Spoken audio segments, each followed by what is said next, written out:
My name is Sergeant Justin Graham. I'm with the San Rafael Police Department, and once again I am joined by Deputy Chief Robert Sinnott with the San Rafael Fire Department and Quinn Gardner, who is the Deputy Director of Emergency Management, also with the San Rafael Fire Department. We're going to start with Deputy Chief Robert Sinnott. Hello, thank you. To recap, this fire was reported yesterday, August 21st at 5:36 a.m. The incident location is 516 Canal Street in San Rafael. The building is a 3-story wood frame apartment building containing 19 living units.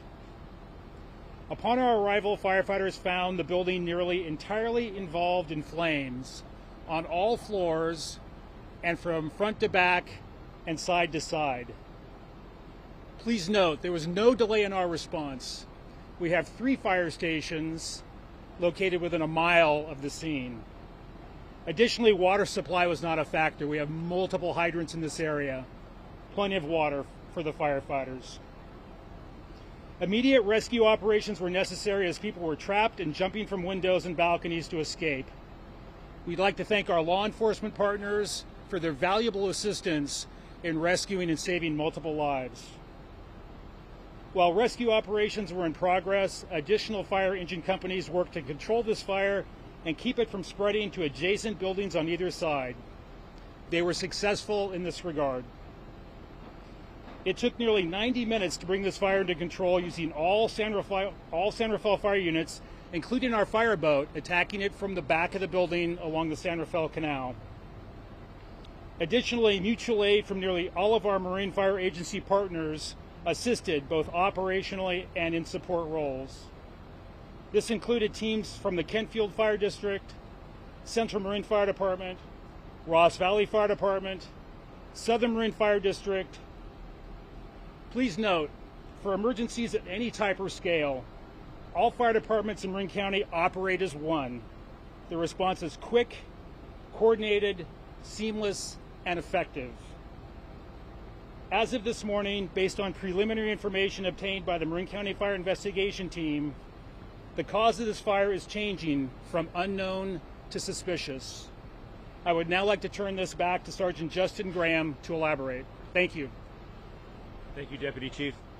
Again, my name is Sergeant Justin Graham. I'm with the San Rafael Police Department, and as the Deputy Chief stated, we've gone from unknown to suspicious.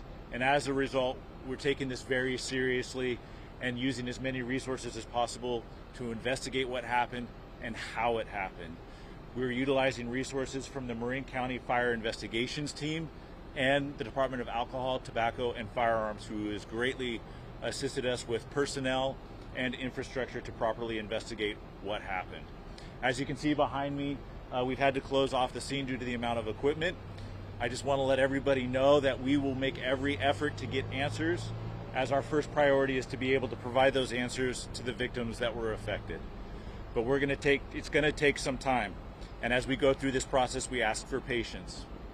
Additionally, I want to let you know that the 2 individuals who were reported as missing are still missing. However, they are a top priority for us as well, and we are still working to figure out what happened and where they are. If anybody has any information regarding those 2 individuals, we ask that they contact the San Rafael Police Department at 415-485-3000. Additionally, we are asking members of the public who are aware of what happened here, who may have cell phone video or photographs, or may have seen how the fire started or when it started, to be able to contact us and let us know what they observed. The ATF has greatly assisted us with a resource. Members of the public can call the ATF tip line at 1-888-ATF-FIRE. Again, that's 1-888-283-3473. Additionally, people with cell phone video or photographs of the incident can upload those to ATF's application called Report It, and that can be found on both app stores, Google and on Apple. You can go onto the app and upload any tips, any information, cell phone video, or photos. Additionally, members of the public can go to the ATF Report It website, which is www reportit, that's reportit.com. Additionally, I want to also cover the fact that during yesterday's scene, I'm very proud of the first responders that responded to the scene. As Deputy Chief mentioned, it took a lot of resources and it all worked. Unfortunately, one of our officers was minorly injured during a rescue operation that occurred behind. They are recovering and expected to return to work shortly, but these officers acted heroically in being able to assist people from the back balcony. I also want to extend my appreciation to the community at large. This is a very tight-knit community, and they came to the rescue of very many people here that were at the apartment complex. There were a lot of civilians who put themselves in harm's way, and while normally we'd ask people to not do that, if it wasn't for their efforts, this could have turned out a lot more tragically. So we want to say thank you to the members of the public who came to the aid of their neighbors and assisted them. I also want to thank our law enforcement partners who responded to the scene. That was the California Highway Patrol, the Marin County Sheriff's Office, the Novato Police Department, the Central Marin Police Department, the Marin County Fire Investigation Team, and the Department of Alcohol, Tobacco, and Firearms. We're greatly appreciative of the resources that they provided to us, which made what could have been a very chaotic scene, made it work. And so the teamwork in this particular case hopefully saved lives. And having said that, I'm going to turn that over to Quinn Gardner. Thank you for that. As the investigation into the cause of the fire continues, the city also remains focused with the support of numerous community organizations and partners on how we're going to serve the displaced residents. Currently, we're serving between 50 and 60 displaced residents at our community center that is operating as an overnight shelter. We plan to keep that shelter open through the weekend while we work case by case with each of the individuals and their families to determine what their short and long-term housing needs are and how they can best be supported.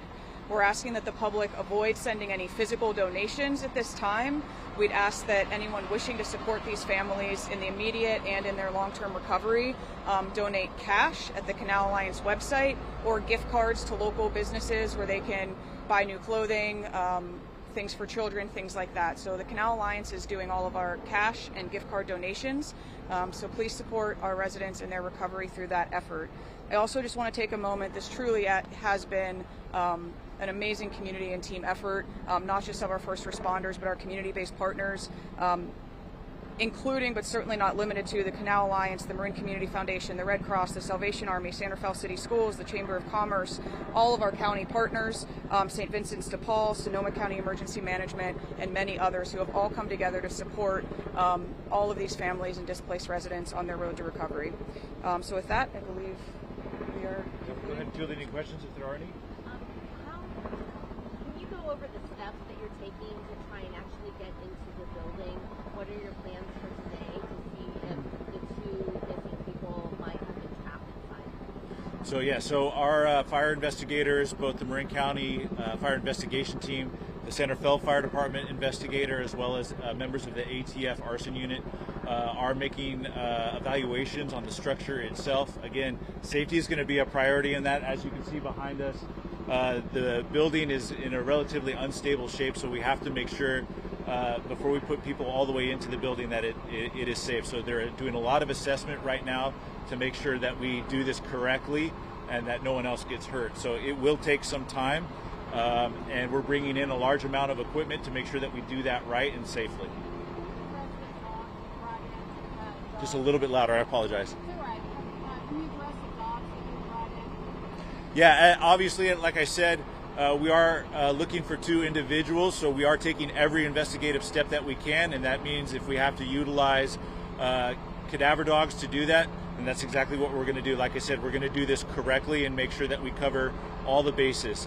We also are utilizing dogs that will help with determining accelerants or anything else that may have been a part of this fire.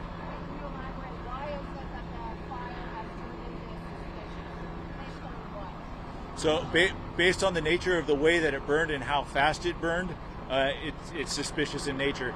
And on top of that, due to the amount of people that were displaced as the result of it, we want to get them answers, so we want to do this right. Was that?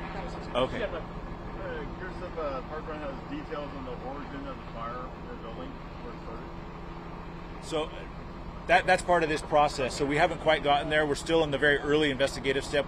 Want to make sure that that building is safe. But like I said, we are treating it suspicious so that we do it right moving forward. Yes, obviously we want to work with the families in doing that, so we will work with the families before we do any of that.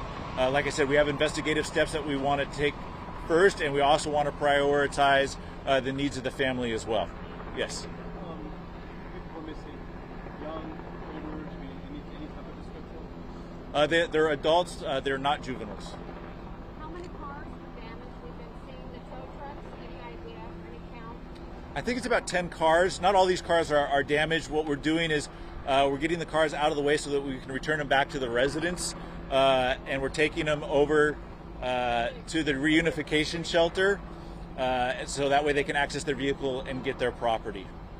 And how many, you mentioned about being suspicious in terms of the way that the fire moved, and how many of the residents have you been able to interview? Have any of them given you any, kind of witness statements or any information that maybe this suspicious scene? Yeah, so our San Rafael police detectives, along with ATF and Marin County Fire Investigation Team, are all conducting interviews with all the residents.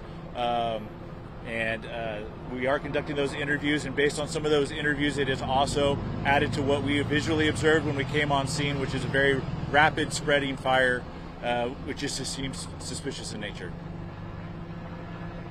said you were talking to some of the families of the missing individuals. Do the families believe that they were inside their units at the time? I don't have that specific information right now, but the investigators are working on trying to figure out timelines and everything else as far as that. So our investigators, whenever we have a missing persons report, we go through a timeline to figure out where someone may or may not be and work from there on that lead. Do you believe that those two missing individuals lived in the same unit or different units? It appears to be in different units, not related. Are they upstairs or around? I don't have the exact location on that right now. As you can see, the condition of the building, so we're working to figure that out. Anything else? Yes. I want to ask, after the end of the weekend, do you guys have a plan for like people that Yeah, thank you for the question. So after we're working with the shelter through the weekend, and while doing that, all of our community partners are there right now doing individual case management. We're working to find local hotels that the Chamber of Commerce is supporting us on, and then with the hope of getting everyone into long-term housing. Ideally, we can transition people straight from the shelter into long-term housing, but as everyone knows, Marin's housing stock is limited, so it might take some time to do that. But the city is very committed to assuring that no one becomes homeless because of this issue, and we will continue to provide the services they need. I also have one last thing. I just want to ask that the public continue to support us in these efforts. We ask that members of the public who aren't residents, please do not come down to this location.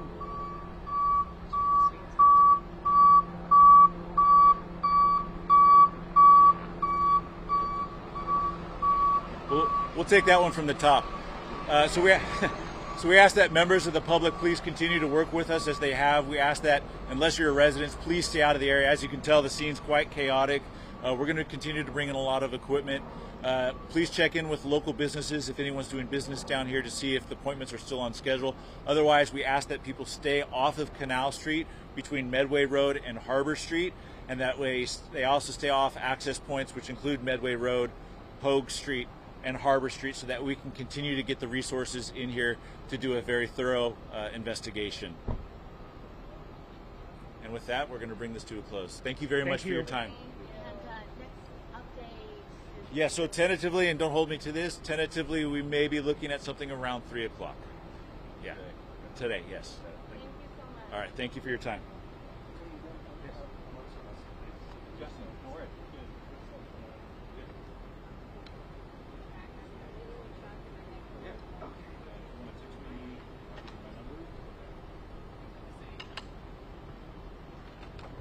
I was trying to figure out how you put that one in. I was just like, I'm just gonna do the same.